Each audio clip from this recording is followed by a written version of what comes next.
Now, a look outside the African continent. US President Donald Trump has arrived in Britain for a rare second state visit, getting the full royal treatment once again. He and his wife, Melania, were greeted with a guard of honor at Stansted Airport before heading to Windsor Castle. King Charles III is set to host Trump on Wednesday with a banquet and carriage ride, while a meeting with Prime Minister Keir Starmer is scheduled for Thursday. Security is tight, with Trump's schedule keeping him away from central London, though small protests have already popped up near Windsor.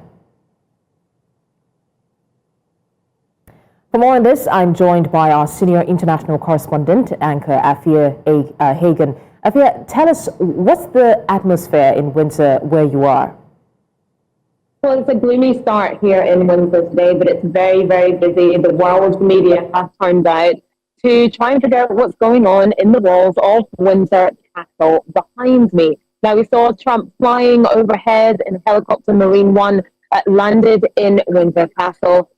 Donald Trump and Melania Trump were then greeted by the Prince and Princess of Wales, and then King Charles and Queen Camilla. A carriage ride and procession will be going on behind the castle walls behind me, as well as inspection of the troops. More troops out than ever before, than has ever been seen before, for a state visit. And British officials making sure that Donald Trump knows that this state visit is bigger, better, faster, more than his last one.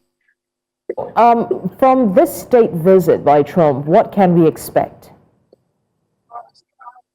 Well, today is all about the pomp and the pageantry, and no one does it like the royal family. So it's all about making sure that Trump feels welcome, and he loves anything to do with the monarchy. Had a deep affinity for Queen Elizabeth II, has the same for King Charles III.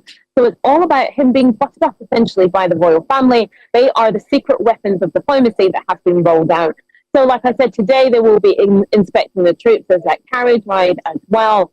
Later on, King Charles and Donald Trump will be at the state banquet this evening. That's really the showpiece event of this whole thing. And that's where invited guests will be at this huge banquet at Windsor Castle. Everyone turned out in their finery. But like I said, this is all about King Charles III, chief diplomat of the United Kingdom, making sure that he keeps the US President Donald Trump on side. Afia Hagen, thank you for the update on that. We'll definitely keep abreast of the situation to find out how the meeting turns out and the visitation. Thank you.